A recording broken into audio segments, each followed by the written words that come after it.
Today is Monday, September 15th, and this is Irish Illustrated Insider. I'm Tim O'Malley, joined today by Tim Priest of Irish Illustrated and soon by John Bryce of Football Scoop.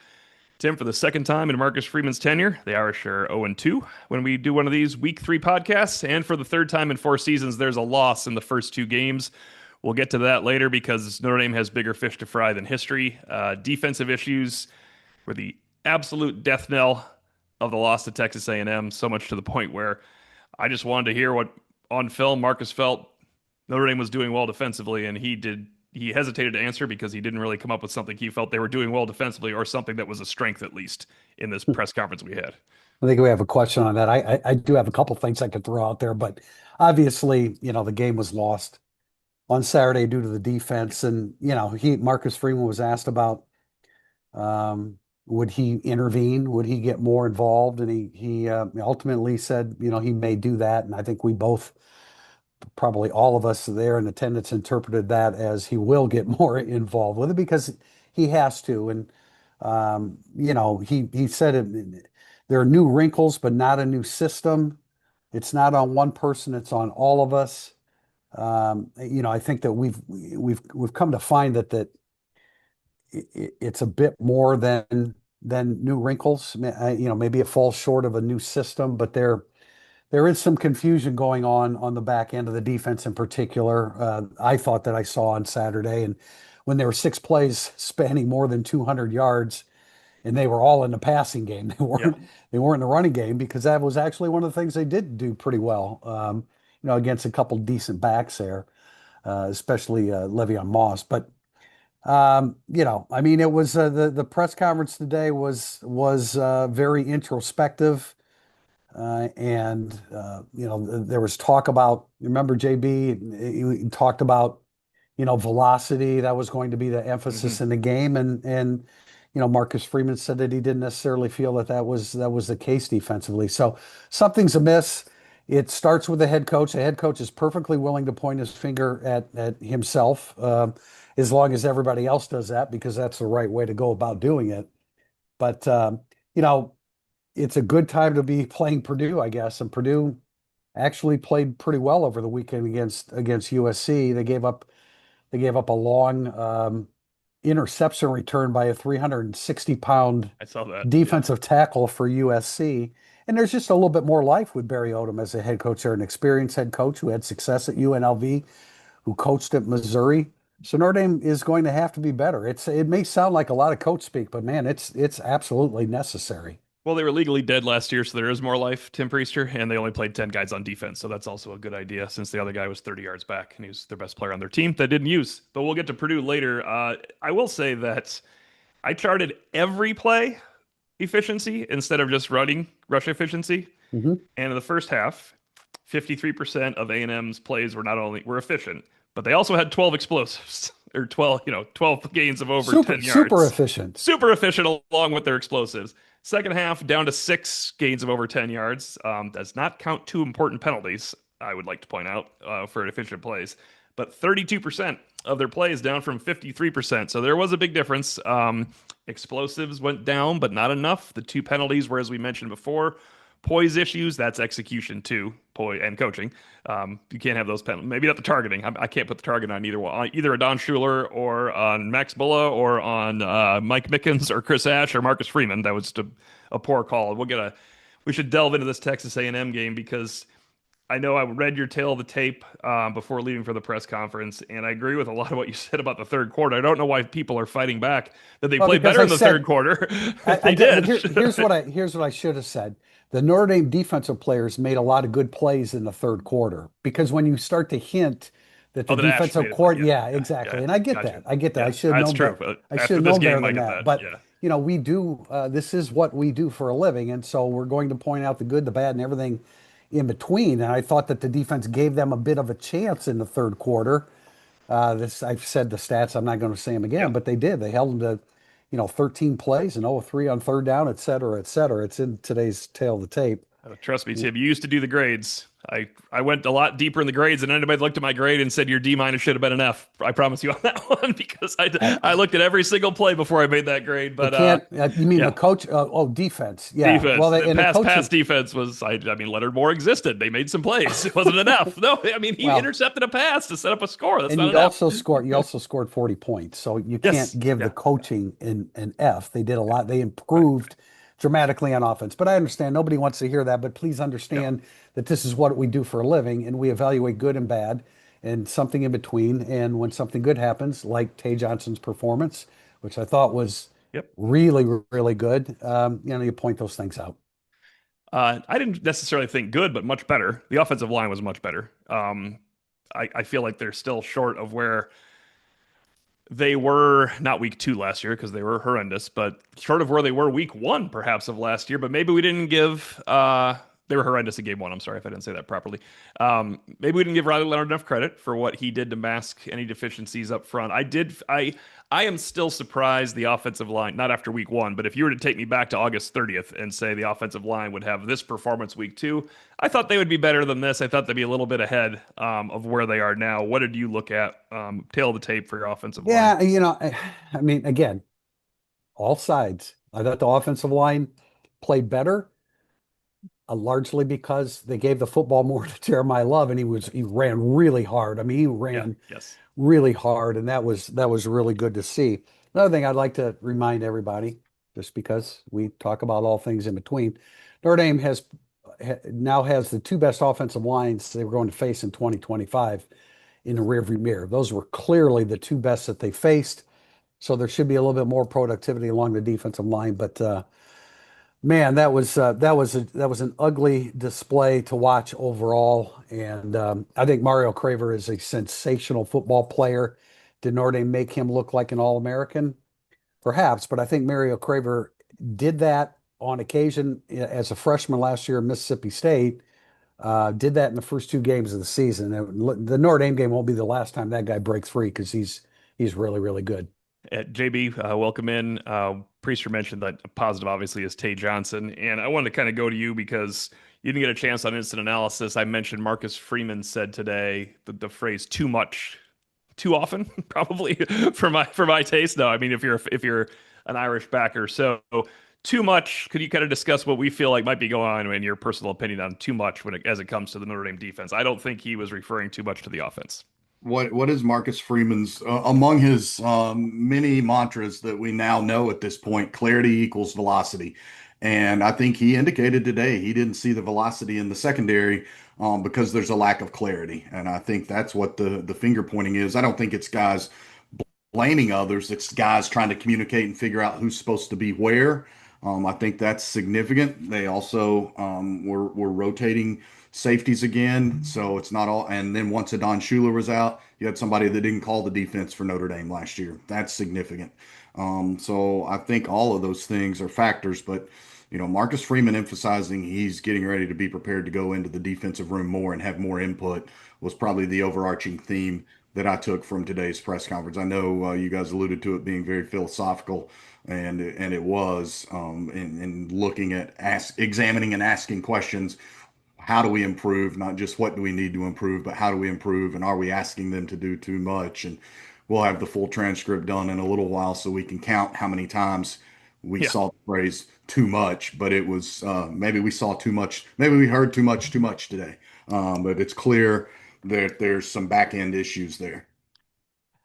There was offensive improvements as well. I'm going to save a question we got for Thursday because we have so many to cover on the Texas A&M game. But the trust in CJ Carr obviously grew. Going downfield to Malachi Fields. Still need to get Jaden Greathouse involved more, but that was a crucial 34-yard play. Yeah. Eli Raridon is what we had been hoping for since March that we would see from Eli Raridon, and maybe dating back to pre-second injury 2022 with Eli Raridon. That was a huge game. Tim Priester improvements offensively.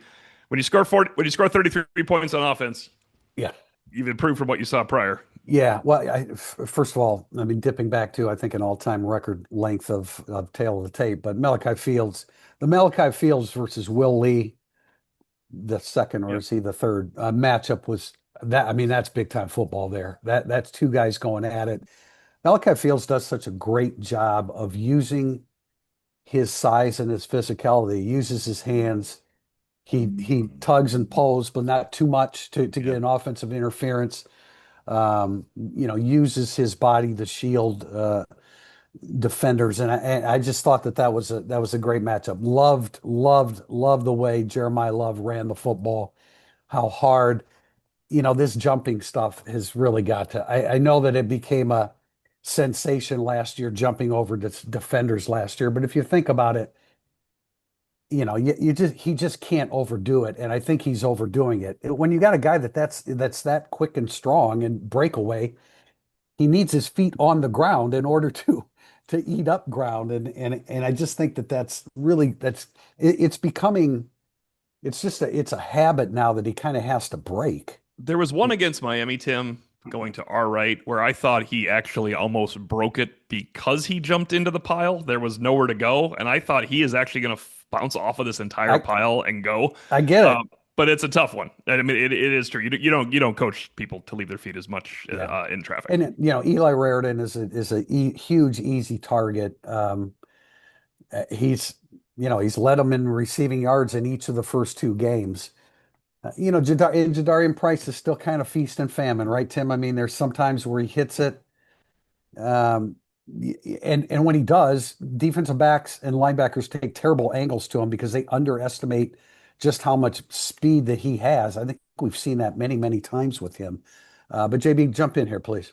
I was just going to say the love leap and TP as a former baseball player and coach, you can't use your specialty pitch every time. And that's sort of his specialty pitch. And now the batter, aka the defense, know it's coming a bit more often because they're seeing it essentially on every single game film at this point in time of Jeremiah Love. I do think he did ride that pile. I thought it was an ill-advised jump at Miami, and then he sort of rode it a little bit He and did. almost, Yeah. it was almost like a wave. He almost washed off of it and kept going. But yeah, you worry about injury, you worry about it opening him up for much greater hits if he starts a leap and doesn't see him coming. Like Marcel Reed, he did not see Drake Bowen coming the other night and got absolutely tattooed. And you worry about that happening to Jeremiah Love, even though he's much sturdier and more composed than a Marcel Reed.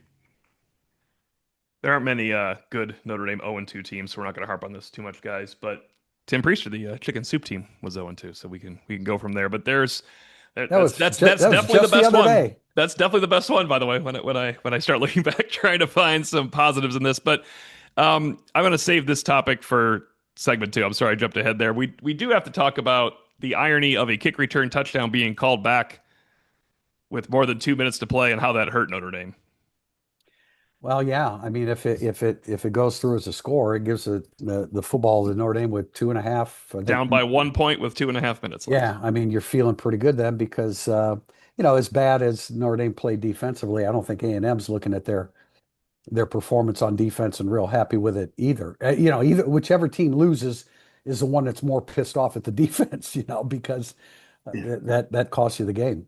Let me ask this though, based on today's injury report, we sit there and say Notre Dame would have been better off because they could have gone down and kicked a field goal. When did Noah Burnett get hurt? Would Noah Burnett Yeah. have even been available Yeah, I don't for a know. potential game-winning field goal? We Actually, don't know that. the listeners to this don't have that information yet unless they heard it's the Right. Yeah. analysis, Tim. Yeah, Noah Uh, Burnett is listed as questionable. So is Leonard Moore. The way he played through that ankle, I'm guessing he's going to be available for Purdue because I wouldn't go with the old rule about not practicing, not starting with Leonard Moore. I'll go ahead and start him if he's absolutely fine on Saturday. And also listed as questionable Devontae Smith, which we just have to see him so we can ask him a question as to what happened. Rolled his ankle in pregame. Carson Hobbs was targeted 14 times in the game and obviously gave up some plays. Could have made the game-winning play in the end zone. That was not a dead to rights DJ Brown interception, a la Ohio State. But boy, that's an interception you got to make when you have wide receivers making plays against you all day long. And the Tyler Buckner drop, Marcus Freeman, of course, did not mention it, but he referenced you can be 90% great in one phase of the game, which they were. Notre Dame special teams was phenomenal because you can't grade a called back kick return touchdown it was a penalty. It didn't exist. It didn't happen. And that drop was a killer. And Priester, I read what you wrote. I had a different perspective from Drew Mentok actually when we were walking out late night. He's noted that like it's almost to the point where if it was just a little bit off, you have more faith in Tyler Buckner making athletic play than focusing on the simplest task of all because it's such a repetition thing. And you mentioned it. Why is he the holder? Is he the holder because of the threat of something else? Yeah, Or and is he the holder because he is the best holder? I did mention that the previous field goal was a much more difficult. Well, there was nothing difficult about the extra No, point no, cold, no. but one of the field goals it came into Butner and he did a nice job and put it down. But this is my perspective, and it's a little bit unfair because I haven't validated it. But we know that Anthony Rizak was the holder in the spring. By Yes. all accounts, he was the clear winner in the spring. And then one of those August practices, we saw Tyler Butler holding, but I don't know if it was before that or later in August. But I saw Butner working on snaps, and it appeared to me like, hey, this is the first day he's doing this. I can't validate that, but Right. but my thought was that's his first day he's doing it, and I thought it looked a little mechanical, and I thought, okay, well, why are they doing this? Are they doing this because that gives Marty Biaggi some more options in his fake game? Um, or what?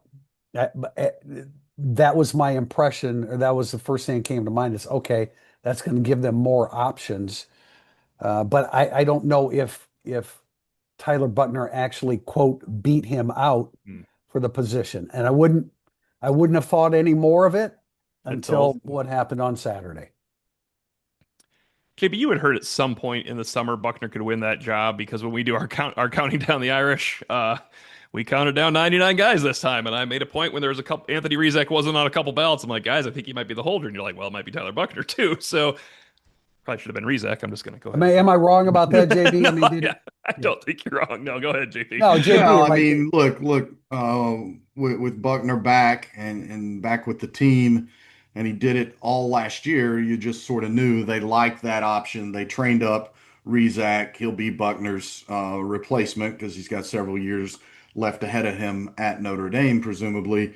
But they like Buckner. He's been obviously spot on in that role until he was not spot on, and he's afforded them a lot of trickeration from being in that position. There's a thread on our message board we have to address because many people put it in a podcast question regarding players being upset with potential changes made in the defense. We cannot verify when changes were made in the defense. Something looks a little different with the defense. So the question was asked in the press conference today. What has changed about the defense? Chris Ash said, we are going to tweak. If it ain't broke, don't fix it. It seems broken. Marcus Freeman said, it's our defense. It's Notre Dame's defense. It's not Al Golden's defense. It's not only his defense. But Tim Priester, this has nothing to do with changes being made, but your point of confusion is far more prevalent now than it was I can't remember everything from Al Golden's first year. And this is probably the one we should be comparing it to. Right, right. But confusion was not something I expected to be heavily involved in a week 2 review of Notre Dame's defense. That's No, got to be a fair. yeah. No, Certainly on August 30th before we saw them play well, first game. first of all, I mean, I think Al Golden's an elite communicator, Yes. which is essentially what Urban Meyer said to me as well about Chris Ash, that in front of a group, he's one of the best teachers he's ever been around. So, But I that realize, has to be a disconnect there now because execution of good players is also down. yeah, and I'd have to see the exact wording. You guys can help me here, but the exact wording of Marcus Freeman today. So, it's Notre Dame's defense. It's not different, but the execution. I don't know if he said the execution of some tweaks or minor changes. I don't think that he actually used that, but I came out of it thinking, okay, well, there has been some tweaking going on, and you're saying that they're not executing that now. That's a little convoluted, but And he has to back up his coach. He's going to be backing up his coaches, of course. Yeah, absolutely, absolutely, and he should absolutely, but there's a lack of clarity, and that has impacted velocity certainly on Saturday. We will, of course, dig into finding out if this is a situation where things change drastically or if it is Marcus Freeman said tweaking. I can't imagine, even though I have heard things have changed, I can't imagine a change happening anywhere that's after training camp concludes. That does not make any sense to me. I could conceive of going through the first portion of training camp that you call camp, that we sometimes reference that and say, I would like to make some tweaks, some changes here, and maybe those aren't taking.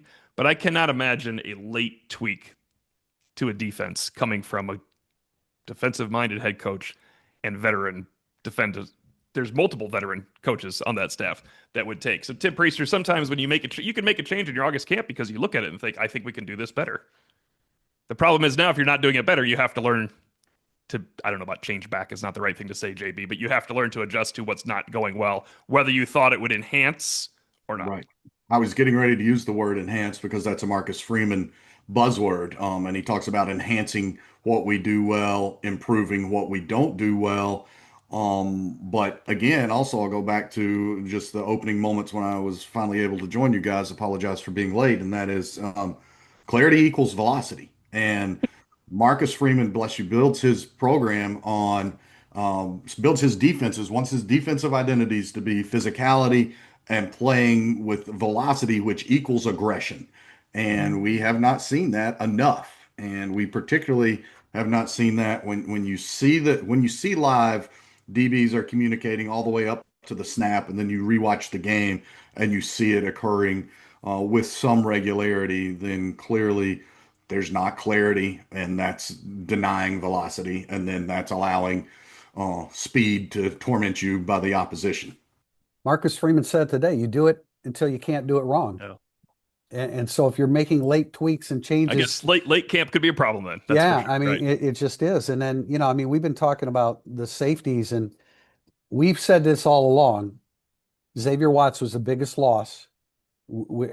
Jack Kaiser was a great loss. They're both great losses, but Xavier Watts was unbelievable his last 2 years at Notre Dame, and I think that's been the greatest loss. Thankfully, Tay Johnson is a pretty quick study and is really a great athlete.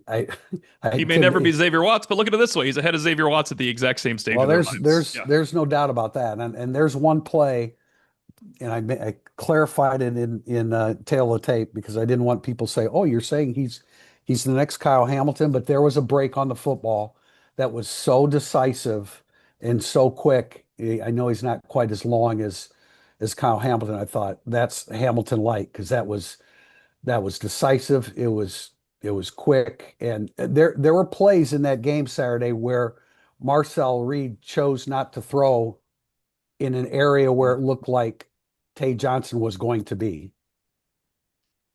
Tim Priester, we know that you unequivocally have dubbed Joey O'Brien the next Kyle Hamilton, so they can't all be the next Kyle Hamilton. But no, I'm just, of course, I have sarcastic there. Yes, you have not done that, but you like Joey O'Brien as well. No, Good I do, safeties coming down the pipe. No, but I'm not as high on Joey O'Brien as everybody else. I think there's still some things to improve in his game. Either way, we will jump back to Texas A&M and everybody's favorite topic, the Irish defense, when we return with segment 2, burning up the boards.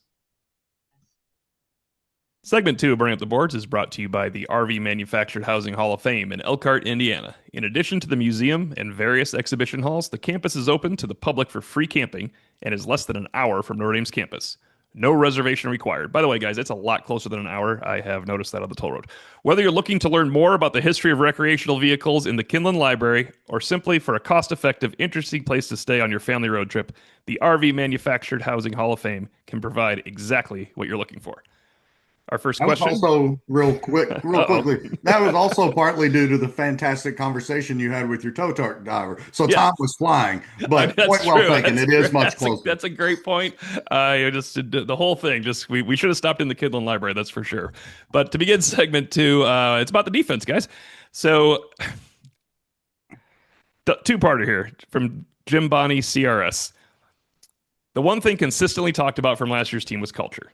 In week 1, Priester said the biggest advantage over Miami was their culture, and you guys agreed. Through 2 games, the resiliency, toughness, and brotherhood that were the hallmarks of last year's teams are now nowhere to be found, and Glass Half Irish would like to add, 2024 was the outlier. Take your culture crap and sell it somewhere else. I just thought Well, that was a funny way of saying it. it's So a funny way of saying it. It's also nonsense to say it because if you don't understand how important culture is at the University of Notre Dame, then you don't understand Notre Dame.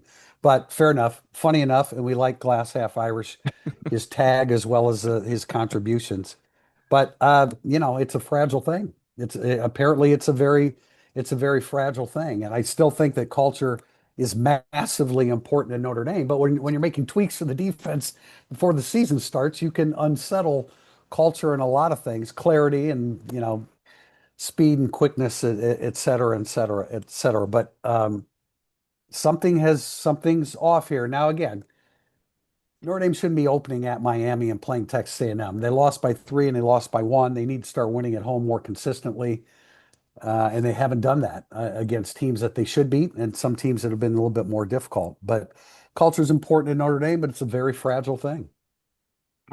Yeah, I don't dismiss the culture as I don't dismiss 24 as an outlier, and Glass Half Irish is a regular contributor and typically good for a laugh or two. So I think he I was sarcastic understand. as he Yeah. said it, but it was fine. Yeah, no, I know. And I understand it. Look, frustrations should be high. I'm getting ready to share a stat that's going to make frustrations even worse. But I would say right now that culture is about the only hope you have of holding this thing together while they challenge for better leadership. I think there is a difference between culture and leadership, and I don't think any of us, maybe Priester and To you for sure on X Watts, but I don't know that any of us.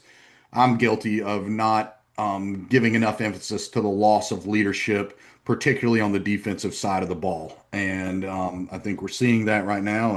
And I think Marcus Freeman flat out challenged his captain Saturday night after the game. And by I think, I know pretty well that Marcus Freeman flat out challenged his captains after the game. Go ahead, To, before I He share the stat. he has to challenge, had to, and has to challenge them because, as I mentioned, when everybody was singing "Kumbaya" about the incredible carryover from last season, being 0 and 0 and 2 and 0 and 12 and 1 and rolling through, it's not hard to lead. I mean, they had great leaders last year. They had to lead them through Northern Illinois, but it's a lot harder to lead when you're 0 and 2 and you're only in the top 24 because you're saying we're only 5 points away from being undefeated. Yes. So Six, but That's where you need leadership and culture to you, come through. here is what I'm getting ready to tell you that folks are not going to like, and that is I researched it pretty exhaustively last night. And what is it now? Marcus Freeman, I believe, has coached 45 games. It's right yes, around there. yes. 45 games. Marcus Freeman has now lost 8 games where his Notre Dame team was instilled as the Vegas favorite. So that's tough.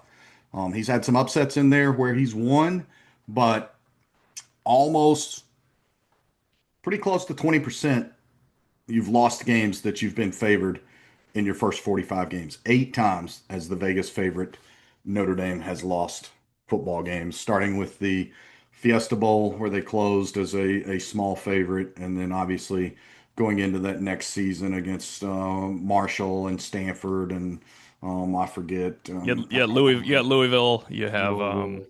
Clemson at Clemson, and then you Yeah, have Northern Illinois, of course, Northern and Illinois. Miami and A&M. Yeah, so again, 8 times. Like again, they've won some games where they've been the underdog. You have to give them credit for that. But 8 losses in 45 games total as the favorite is pretty tough. We talk about leadership, and I can distinctly remember somebody downplaying, not you guys, but somebody downplaying. Howard Cross was hurt all last year, and that they'll be better. That no, Howard Cross was part of the fabric of what happened last year, and so when you lose a guy like that, it's significant. Not just Howard Cross, but there was great leadership on last year's team. I mean, you don't accomplish what they did without great leadership. And I mentioned Watts more important than Kaiser was hugely important. And here comes Riley Leonard, who hadn't been in the program and became a leader of that team. So it's easy now to reflect back on that, but somebody's got to step up. And Tim, you mentioned Drake Bowen after the game. You felt strongly that he wanted to be out there and represent the team. I think that's a good first step. Question two is also a regular contributor, CMU Pens fan. How much of the defensive struggles does lie on the players? In other words, execution. For instance, the coaches did not tell Christian Gray to Roger Dorn his tackles or for Bryce Young to go AWOL for 2 games. JB. Yeah, I think that the players have to be confident in what they're doing and definitely have more clarity in what they're doing, as we've talked about, especially again, based on Marcus Freeman's own words. I also think we've seen players take bad angles, have breakdowns. We heard eye discipline today, which means they're looking in the wrong place or they're not sticking to what they've been taught. And then we've seen a couple of inexcusable business decisions. And, you can't make a business decision if your stock's going I don't, yeah, business. that would, I don't, what business decision is Christian Gray making? I mean, he's got a long way to go before he has, before the NFL football is his Yeah. business. That was Uh, awful tech. That was an awful and a yeah, costly tackle attempt. no, it Yeah. was, and Gerby Lambert not throwing the block on a 4th and 1. Yeah, Um, that's execution. I don't think that's Gerby Lambert lacking effort. I think that's Gerby Lambert being tentative or not knowing exactly what he was going to do. But again, that's execution. So Yeah, he's got I to right. do it. think I that, Yeah. mean, tentative is not being ready to play at the highest level. I look, I thought he did a lot of good things on Saturday, but that was a glaring one because his head coach made a risky decision by going for it on 4th and 1, and he chose not to block, and CJ Carr also took blame for him not doing it, but that's not what he does for a living. It is what Lambert does. and also I think it bears noting that um Denbrock was freaking really good overall Saturday night, and it's barely been mentioned because they found a way to lose the game and come from a head loss. But Denbrock delivered them 33 points or whatever, 34 points, whatever. He was really good. I had an agent that had represented one of Denbrock's colleagues together at Cincinnati, and he was just like, Denbrock's in his bag so much more than I ever saw him at Cincinnati. I thought that was significant. So I thought Denbrock was really good Saturday night. And that has to be encouraging because I thought it was one of the better games that Mike has called since he returned to Notre Dame. Question from Tim. You got something on it? I'm sorry. No, no, go ahead. Question from Irish fan 10. There's a couple different questions here, but give us some hope. Last coordinator at Notre Dame to start with a unit like this, then go on to have success. JB, some examples at the national level, and TO Dashaway, some optimism, examples of quarterbacks that started hot out of the gate until enough film was available. This is a good question. I'll take the last part first, as they say on Quiz Show, because I was wondering what's going to happen to CJ Carr when some film exists on him, obviously. The best quarterback to start hot and then get some film on him and do worse was Ron Powlus, because Ron Powlus in game number 2 was outstanding against Michigan. Outstanding. We all know the Northwestern one with 4 touchdowns. Against Michigan, 2 touchdowns, no picks. He threw the game-winning touchdown before the field goal beat them. Twice he had one called back, and then he came back and threw it again to Derek Mays. Week 3, 10 for 30 with 4 interceptions. Michigan State, 10 for 30 Ooh, with 4 woof, interceptions.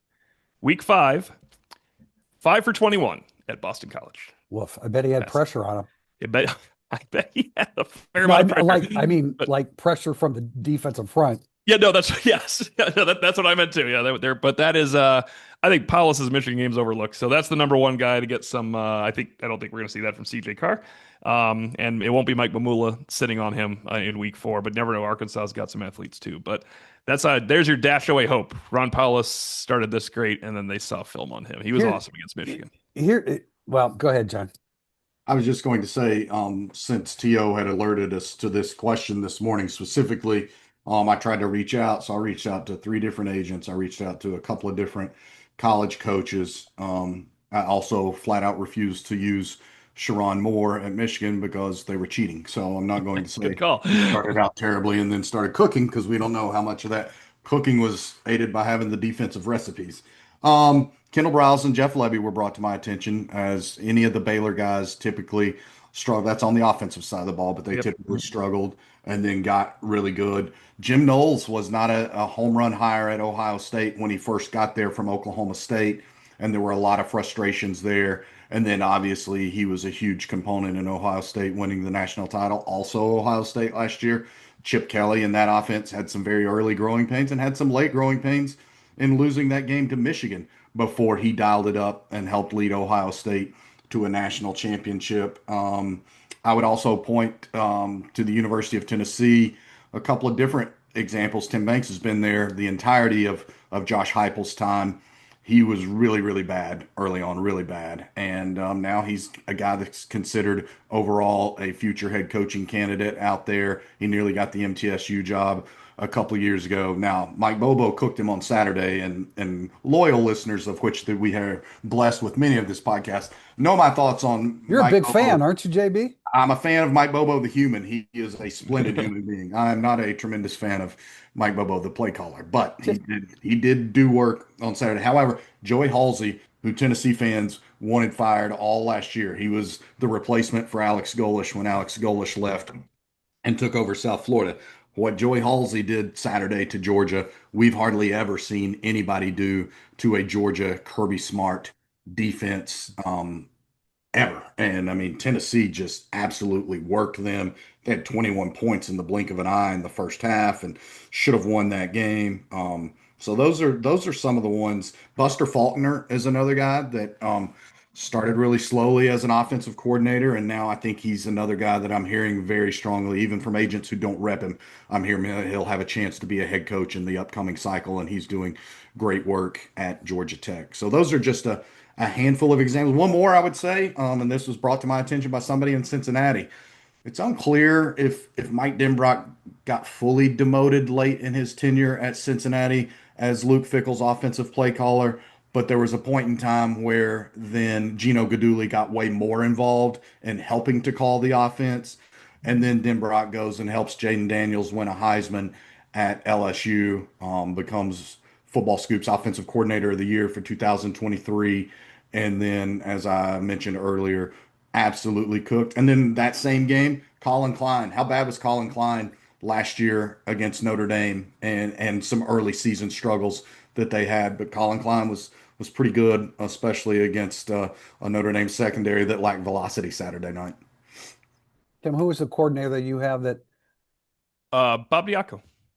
I was going to say? Yeah, Bob Bob Diaco. Diaco started with the 508-yard shoelace game. He followed up with 34 points allowed, although one was a fake field goal, as you might That's recall, that's at Michigan State. And the best Stanford team that ever existed scored 37 on him in three. So that's three of the first four games. And growth was not linear because the best Navy team I have seen in my lifetime put a 35 spot on him, and it could have been a 75 spot if they wanted to be. But Bob Diaco became a excellent defensive coordinator for Notre Dame. I had one more really important one. Really important one. How badly did Marcus Freeman get his butt cooked at Florida State in 2021? I'll tell you how badly. That was a 41-38 overtime win. I pulled the box score up here, and let me get back to these team stats because it was unbelievable what they did. But it was 400, almost 500 yards of offense for the Noles. Yeah, 442 yards of total offense on 74 plays. They were putting up 6 yards per snap of the football. They absolutely ran wild on Notre Dame for 264 yards in that game. Warwick Dunn was not on that team, by the way. Like they were not good. Cam Akers was not on that team, by the way. They were fine. They were not shades of Bobby Bowden glory days. And Marcus Freeman got it turned around pretty well. So that is another one. But he started improving in a hurry, and now there's two games of frustrations, and there's now what 68 points allowed by Notre Dame through two games. You guys are much better at the history than I am, but I bet it's been a while since Notre Dame coughed up 68 in two games. Our next question is a two-parter from Vil Irish. What has Chris Ash's defense done well through 8 quarters, plus Beast 062? What is the team's greatest strength that it can lean on in hopes of saving the season? That does not have to be defense, Priester. Yeah, well, first one, they've been good on third down. I think they're in the top 50, which, what we're accustomed to, top 50 is not good enough, or top 55. They were good. It was first and second down that they had a lot of trouble with on Saturday, not so much third Just got to down. get them to 3rd and 8. Everybody's Yeah. good, right? And they did a good job stopping the run, but you're so poor. They were so porous against the pass that doesn't really count. So what have they done well defensively? They really haven't done anything You can pick out certain stats, but the big picture, There's which actually it, been two third quarters, Tim, when they have actually put down. They gave up the very after the very long touchdown drive that set the tone for Miami and make it 21-7. That's when they had three straight stops again, just like the third quarter you pointed out. But that's forest trees and all those other things we're looking at when you're yeah, trying you're trying to find little things. I actually wanted to calculate the deep ball Saturday that didn't hit, that were overthrown. Marcel Reed's not a good deep ball thrower, and he can wing it, but not with accuracy and consistency. But I think there's a tendency to say, oh, they missed that, they missed that, they missed that. They would all those would have been touchdowns. Well, one or two of those drives, they were touchdowns anyway. I don't know how much more. They gave up 41. It's way too much. They haven't done, they're not good right now. I mean, there isn't anything to hang your hat on. The No, defense go and JB, I'm sorry, but one sentence. The defense was much worse than the first game. Like patently to me, it was not even close. How much the defense was much worse game two than game one. Much yeah, worse. all I was going to say was, forget our opinions on this. Tim O'Malley asked the most important person what they've done well on defense, that being Marcus Freeman today at his press conference, and Marcus didn't name anything. He did not name. And again, I wish I had the transcript so I could read it aloud to you right now as we record this podcast. He gave a moderately diplomatic answer, but he never said, well, we're doing this well. We need to accentuate it and enhance it. No, he didn't say anything. He said, we have to play That's better. Yeah, that's like, we had questions, well, after the first game, what's his team's identity? They don't have one. Yeah, that's Like that's that question's always asked when you struggle at the beginning. Yeah, they don't have one. They well, haven't developed that's one. for part two here then, guys. What do you think the greatest strength can be? I Just think think I mean, it seems clear they're going to be a growing work in progress on defense. I think they can be pretty damn dynamic on offense. Yeah, the offensive line has to continue to progress. It was a significant step forward the other day. Defensively, I mean, I still think that if you get pressure from your defensive ends, the back end of Notre Dame's defense good enough to be pretty good against the pass. But if you're not getting pressure, and then your two corners are a little bit banged up, and then safeties are rotating and they're not as experienced, it's going to be hard to do that. But it's not that's all that all has to start up front. You got to get more push in the middle. But certainly those defensive ends, we expected more from them early on. Oh, let me quickly add because this was something else Marcus Freeman was asked today. He was asked about how good the defensive front was during preseason camp, and he said essentially, yes, we're not playing like we played in camp. We have not seen that. We have not seen the effectiveness that we saw in preseason camp. So I know that's been a frustration because we've talked about it. And again, like I told you, like point blank, an NFL friend of mine talked to Chris Ash midway through August or 3 weeks into August and asked him how it's going. And he was like, we're getting after their ass every day. That's a direct quote. And we have not seen that. And Marcus Freeman said today, the defensive line has not played like they saw it play in camp. Now, maybe that was just, we should have listened to that more as an indictment of Notre Dame's offensive line. Yeah, maybe. Somebody asked me on the message board about, or made the statement that obviously my perception that the defense was better than the offense in preseason was wrong. Well, no, two things can be right at the same time. They could have gotten the best of the offense in camp, which they flat out did. They flat out did, but it hasn't carried over to the game. That could be true too, and that's an indictment on the coaches, the players, everybody point a finger at yourself. But they were the dominant side of the football in the preseason, and it hasn't been the case. Again, facing the two best offensive lines. I mean, he's certainly two of the best 10 offensive lines in the country, and maybe top five or seven, for what it's worth. It's no excuse, but next question, KJ Rice. Clearly, Notre Dame's defense is the main problem. He agrees with our podcast, but I'd also appreciate your thoughts about the offense. He believes Denbrock might have overcorrected on offensive play calling in game two. And this is another identity question. Game one, of course, featured too many horizontal passes, QB draws, and not enough rushing opportunities for the running backs, while game two, very few horizontal passes. I don't have a problem with that. No QB draws, which I do want to discuss, and too much Wildcat 10 on 11 formations with the QB being a useless decoy. Do you guys have thoughts on any terms of overcorrecting by Denbrock?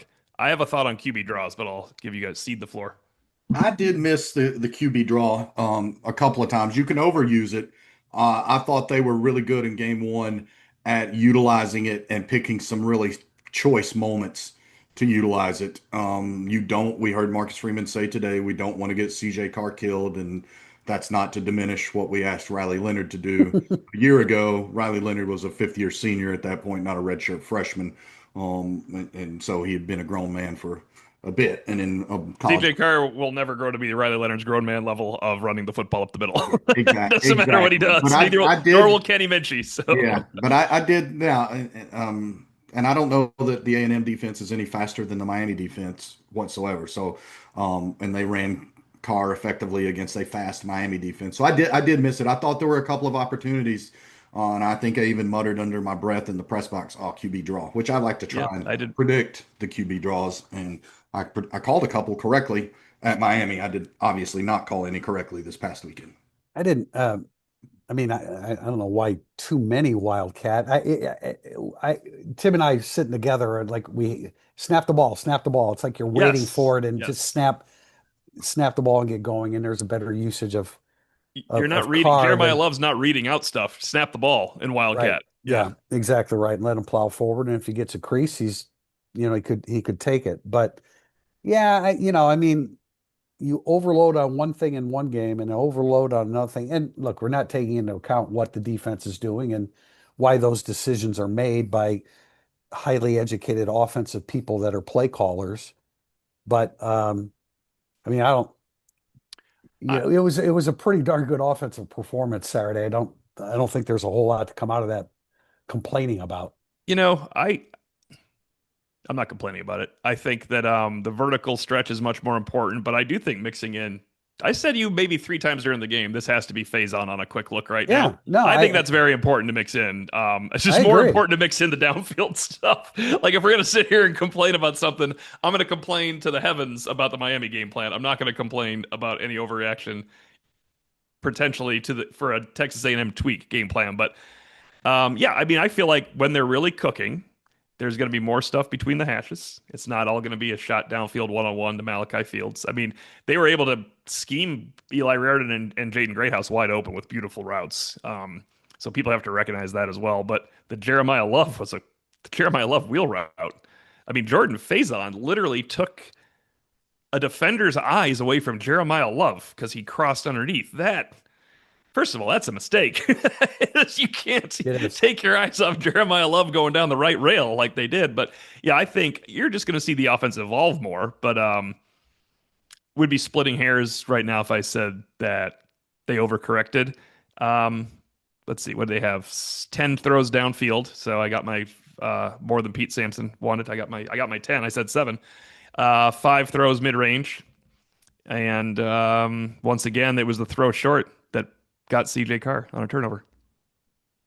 Yeah, and I would just add, I did say at the time when they had early momentum and had to settle for a field goal, you needed to score touch. There's just a big difference in having a visiting team down 17-7 versus 21-7, which I think is what they had Yeah, the opportunity. they forged a 10-point lead twice, but couldn't get it up to 14. And those are the Correct. kind of And I things thought that, that, yeah, yeah, no, I I thought that agree. was very significant against the quality opponent. I apologize, TP. Go No, no problem. Question from Any Davis too. Did we overrate the level of talent on this team? It seems to me that the known dudes, Love, Price, Moore, KVA, have shown up for 8 quarters, but others who may have flashed at times simply haven't turned it on. Eli Raridon being an exception. He's an easy target. He is an easy target. Well, It's that's the like, Eli Raridon game I wanted. I think we yeah, said post Miami, he had a 65-yard crap play. yeah, I that mean was that, but most of it. yeah, this But was a man, great game. He like was great. when I watch the TV version of it and you see him crossing the field, it's like there's like a neon sign there. Yeah. I mean, you can't miss that 6'7", 255 pounder. He's a very available receiver, no doubt. And he showed great toughness. We wanted to see a little bit more physicality from him, and he got hammered on a play and held on to the ball. And it was in a key sequence for the Irish when they needed something to do because they backed themselves up or lost momentum and had a couple of bad third down situations, and they found ways to convert those. And one of those particularly somewhere around midfield or between the 40s, Eli Raridan got hammered and held on to the ball. Yeah. And I found that significant in the moment and significant in telling us about the development of Eli Raridan. In terms of like the talent being overrated, I think we don't know yet if the talent, if we're all guilty of overrating the talent, or if the talent's not playing up to its potential, maybe on defense because it's thinking too much, maybe on offense because any number of reasons. The offensive line, I think, has been vastly improved. I would still call it disappointing through 2 games.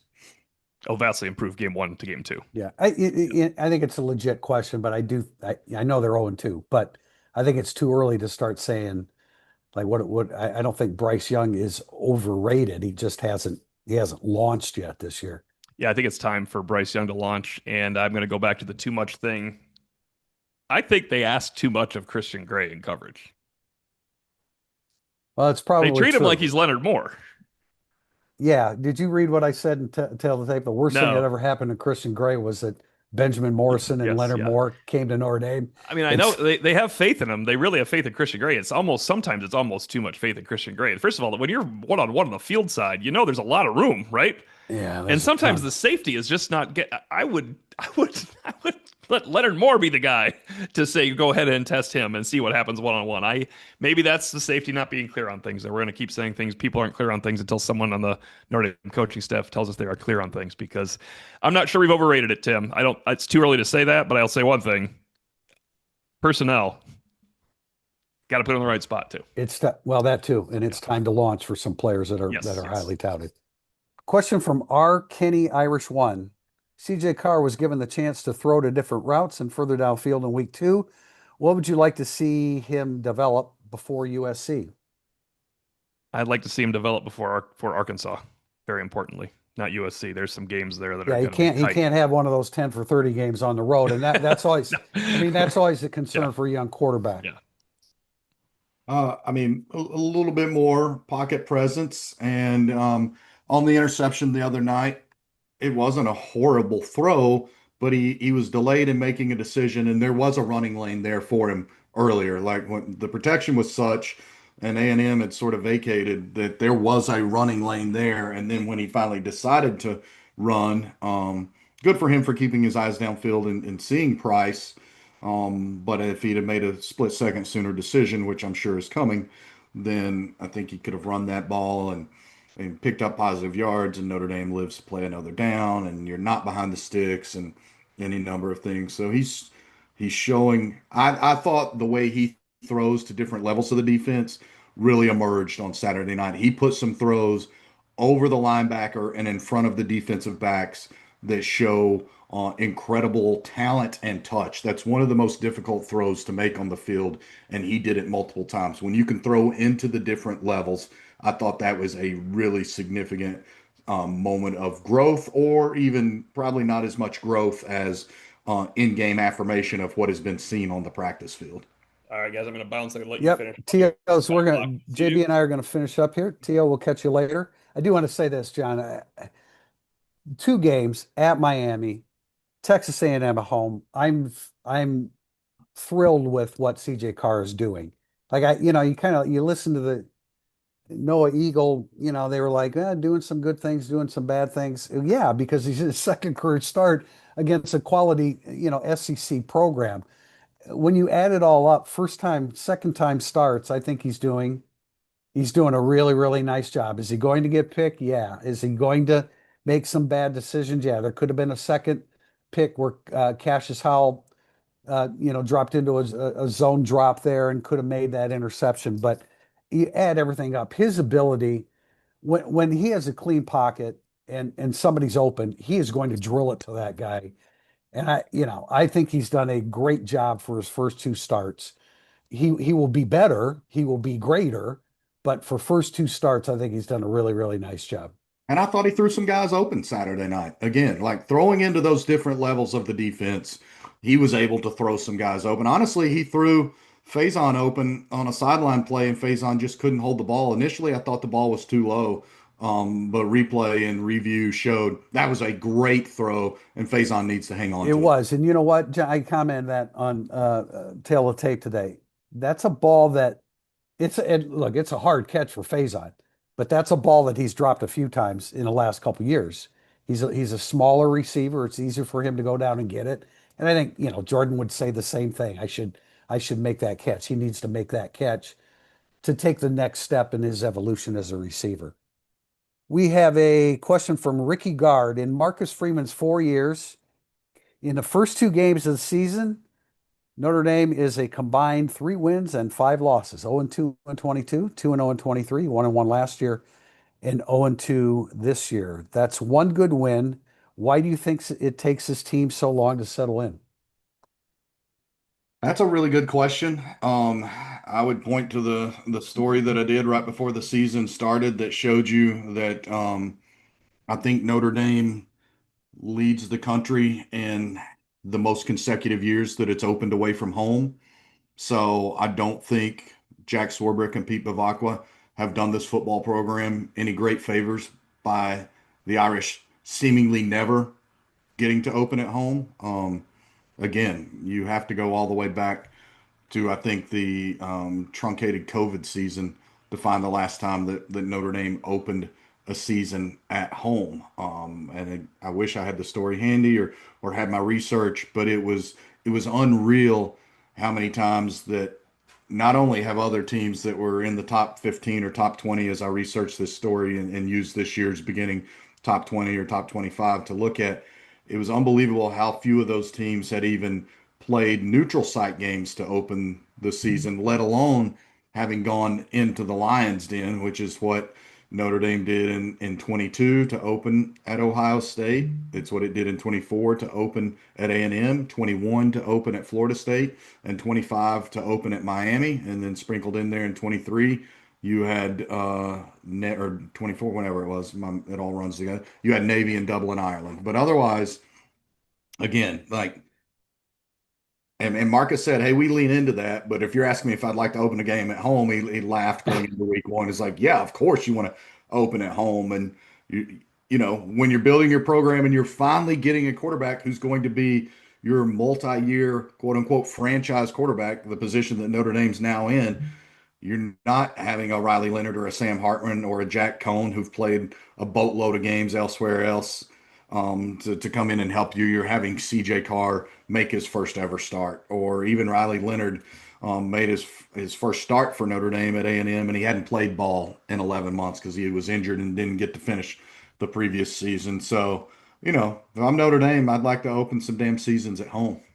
Yeah, no doubt. And again, no excuse, but of those five No. losses, three of them are Ohio State, Miami, and A&M, but two of those are at home. So you can't, and they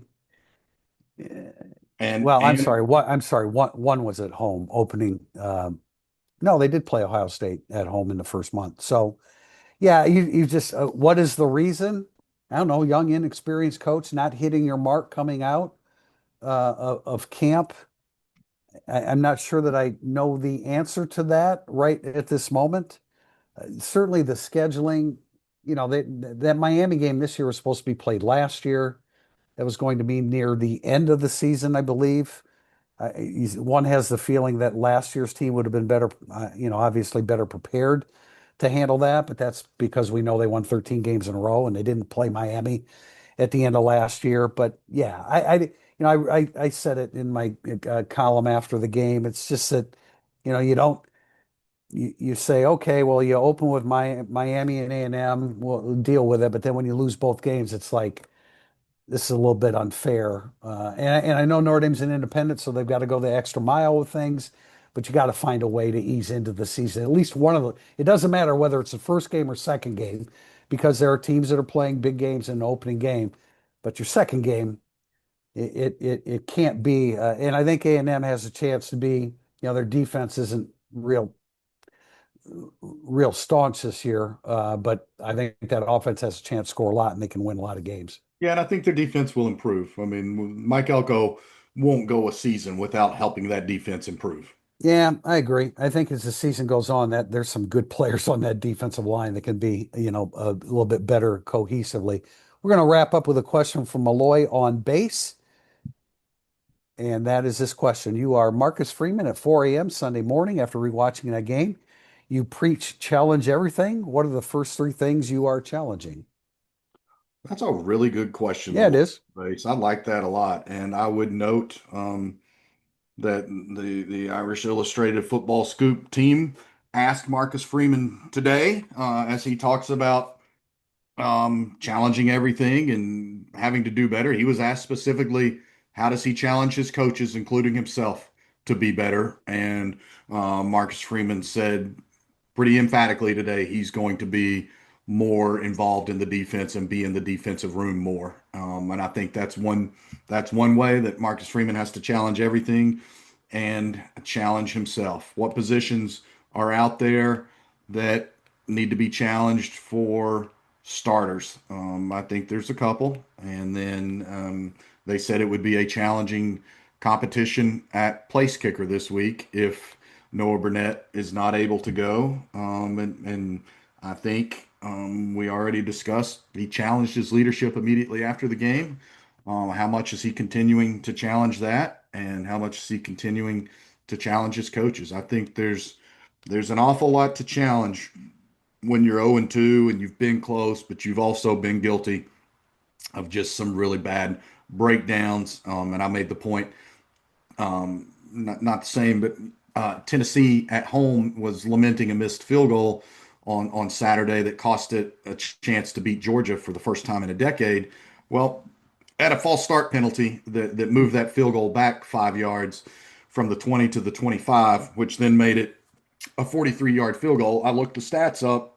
College kickers are in 2024, I believe, college kickers were about 60% from 40 plus yards. So you really damaged yourself with that. I bring that up because Notre Dame had some incredibly untimely penalties on Saturday night. Notre Dame didn't have as many penalties as Texas A&M, but Notre Dame had some untimely lack of composure penalties. Adon Schuler, I don't think he was trying to target a guy. That was not a cheap shot where he came in and speared a guy because he was getting ready to light him up. That was Adon just lost his technique and dropped his head and led with his head, and it got reviewed by the SEC officiating crew that also had Greg Sankey in the Notre Dame press box Saturday night. But again, you challenging almost everything in all phases of the game. Special teams. Challenge your holder this week. Does Teddy Rizak get a chance to reclaim his spot as Notre Dame's holder? Is there a competition at holder? If they're going to bench a proven player like Jadarian Price, as long as he was benched at Miami after his fumble, what are you doing at the holder position if your philosophy is challenge everything? I don't know how Adon Schuler makes that tackle. Like what he has to come over the top and wrap. He You got to he just wrap the he lower. could dip. He just couldn't drop his head. He could dip like this and go But in, but he so then dropped he his head. right. So then he has to take the helmet to his chin. Where's your target? Like I don't you know what I'm Yeah, saying? I mean, how in the world do you tackle him? I yeah. know I he's mean, trying to get lower than the lowest, but right. the alternative to tackling him is reaching over the quarterback and what grabbing the lower back. I Yeah, thought it was a I what I hate about targeting penalties sometimes is, and that's the perfect example, is that the referee does not put himself in the place of the tackler, yeah. It's which very subjective. I think it made it very difficult for Schuler. Man, 13 penalties. Texas A&M had 13 penalties. Not many darn teams in the country winning games with 13 penalties, but they did. The challenge for me would be to Chris Ash is to simplify this enough so our players can play fast. Yeah, I mean, I just like they've got to be able to play faster and with a clear mind and confidence that they can just apply their knowledge and their technique and play it well. That would be the first challenge. I would challenge Mike Denbrock to be able to come up with a combination of the first two game offensive game plans. Again, that may be too simple because we don't fully understand the opponent and tendencies and what they're doing and what you want to attack. But I think it starts with those two guys because let's face it, Notre Dame has been outcoached in two games here, and they need to be better than they've been. So I think it starts with challenging the coaches, and you have to go back and motivate the hell out of your players again to get that velocity and to get that swagger which amazingly has been lost in the first 2 games of the season. Totally agree, TP. Got anything else, JB? No, I don't think so. I think some really good questions today. Yeah. I applaud our contributors for that. Well done, everybody. Well done, T.O., making those choices of questions. So we're going to work our way here through the week. On Tuesday, we will have interviews, KVA. Do you know who those guys are offhand, Uh, JB? no, I don't. K- I maybe I missed it. I'll KVA look. is one. It's bad, as O'Malley often says, it's bad radio. But here we go. It's KVA. It's Malachi Fields, Eli Raridan, Adon Schuler. Assistant coach will be Gino Guidugli. So Yeah. we've got some dudes to talk to this week, and we will do that. And for Tim O'Malley and John Bryce, I'm Tim Priester, and this has been Irish Illustrated Insider. We'll talk to you again with our incident analysis after practice on Tuesday, and then our next Irish Illustrated Insider on Thursday. Thanks for joining us.